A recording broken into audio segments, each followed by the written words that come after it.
Por primera vez en Europa, los judíos fueron aceptados sin restricciones de ninguna clase dentro de la comunidad nacional. Al ver que se abría ante ellos un nuevo futuro, los judíos de Francia pudieron oír de boca de Robespierre palabras que suavizaron viejas heridas.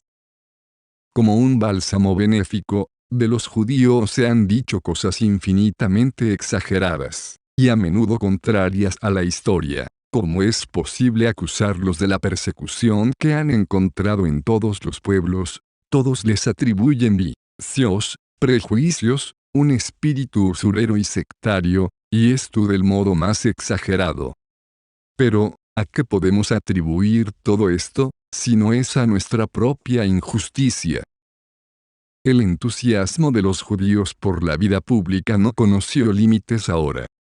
Aquí estamos, gracias al Ser Supremo, y a la soberanía de la nación, no solo como hombres y ciudadanos, sino también como franceses. Es un cambio feliz, de abyectos esclavos, de siervos, de ser una clase de humanidad apenas tolerada en este reino, de esta, sometidos a impuestos enormes y arbitrarios, nos hemos convertido de repente en hijos de la patria, y podemos compartir ahora sus derechos y responsabilidades, exclamó Isaac Serfbir, uno de los judíos alsacianos más notables.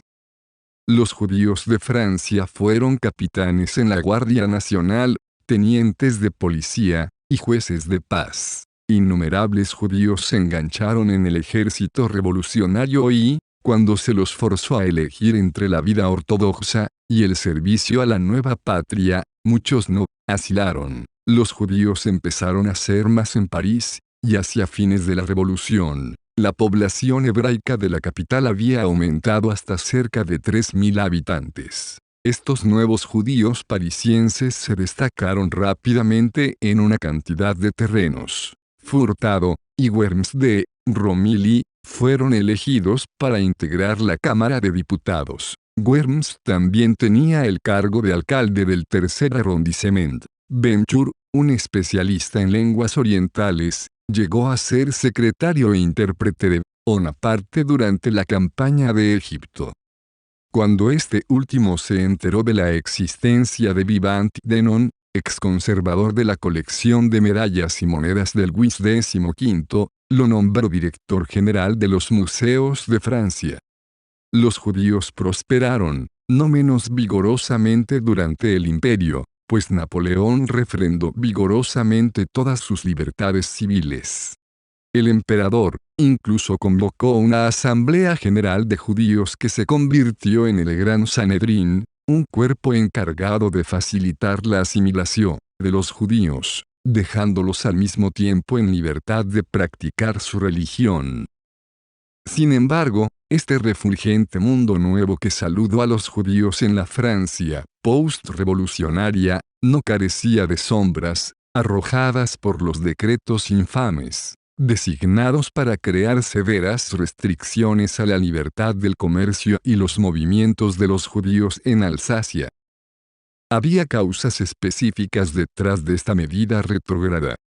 A comienzos de la revolución, los campesinos alsacianos habían adquirido una cantidad de tierras nacionalizadas, pero como los nuevos dueños carecían de capital líquido para cultivar sus propiedades, debieron recurrir a los despreciados y, sin embargo, envidiados prestamistas judíos.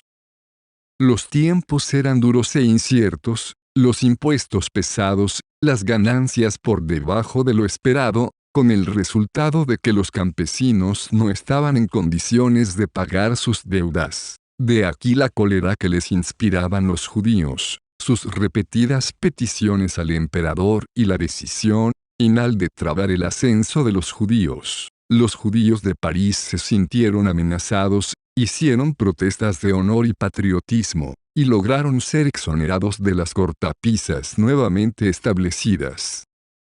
Crequet, ministro del Interior, informó al emperador que, entre los varios miles de judíos de París, no había ni 4 que practicaran la usura, y que más de 150 estaban luchando bajo banderas francesas. A pesar del susto que habían tenido, los judíos franceses se sometieron a los nuevos reglamentos, basados en un sistema jerárquico y centralizado, que disolvía la vieja organización de comunidades pequeñas e individuales, cada una reunida en torno a una sinagoga, y dirigida por un rabino elegido e investido de considerables poderes administrativos, espirituales y morales. Se formaron 13 consistorios, o asambleas de rabinos y laicos, con el propósito de dirigir las actividades de las comunidades constituidas. Por encima de estos cuerpos estaba el consistorio central, dotado de la suficiente autoridad para asegurar una cierta coherencia entre todos los judíos de Francia.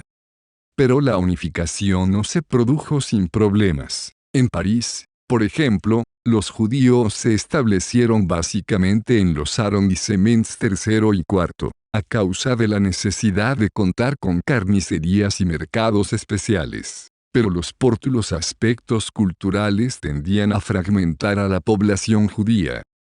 Es allí que los alemanes y gueses construyeron sinagogas separadas, y mientras algunos rabinos oficiaban en ladino, otros lo hacían en yiddish, había unos pocos que pronunciaban sus sermones en francés. Solo en 1831, 40 años después de la emancipación, hubo de ser el francés de uso corriente en todas las sinagogas de la capital. También estaba la división creada por la entrada en el mundo laico de ortodoxos, liberales y librepensadores.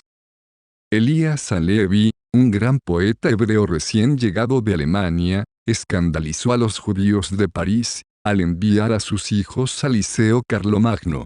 Halevi se consideraba, por supuesto, judío. Sencillamente aprovechaba la posibilidad de ser a la vez judío y francés, posición fuertemente combatida por los judíos conservadores, que insistían en mantener escuelas judías. Esto era alentado por las autoridades civiles. De tal modo, que la comunidad judía que James encontró en París, estaba organizada de un modo muy laxo, lastrada con problemas más personales que políticos, muy distintos de los del gueto de Frankfurt, siempre solidario por la constante necesidad de defender sus derechos.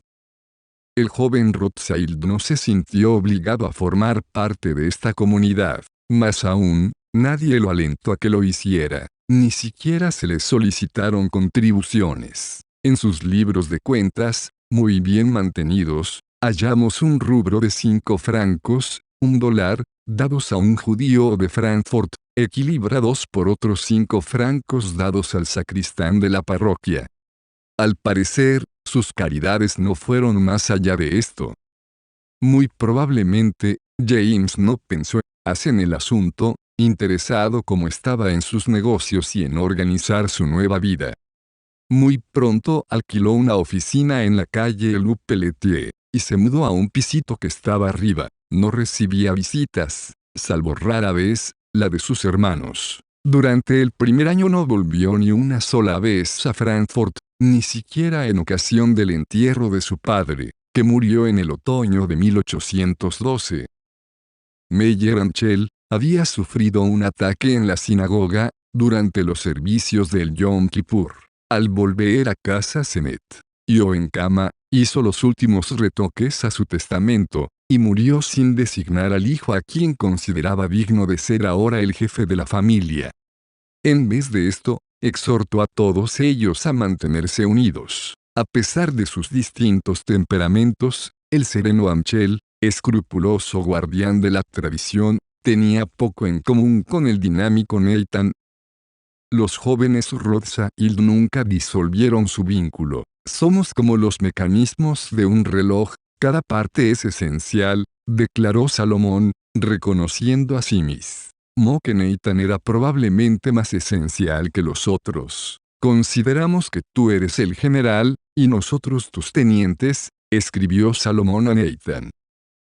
Y si bien todos se lamentaban de que el hermano inglés era un comandante que trataba a sus tropas con impaciencia e insensibilidad, un general más resuelto que sus tenientes a vivir exclusivamente para el negocio, Los subordinados nunca soñaron en separarse de él. James, desde un principio, no movía un dedo sin haber recibido antes órdenes de Manhattan. Desde Londres había llegado el ímpetu que permitió a los Rothschild levantarse por encima de los banqueros y mercaderes comunes, hasta el nivel de los banqueros de Estado.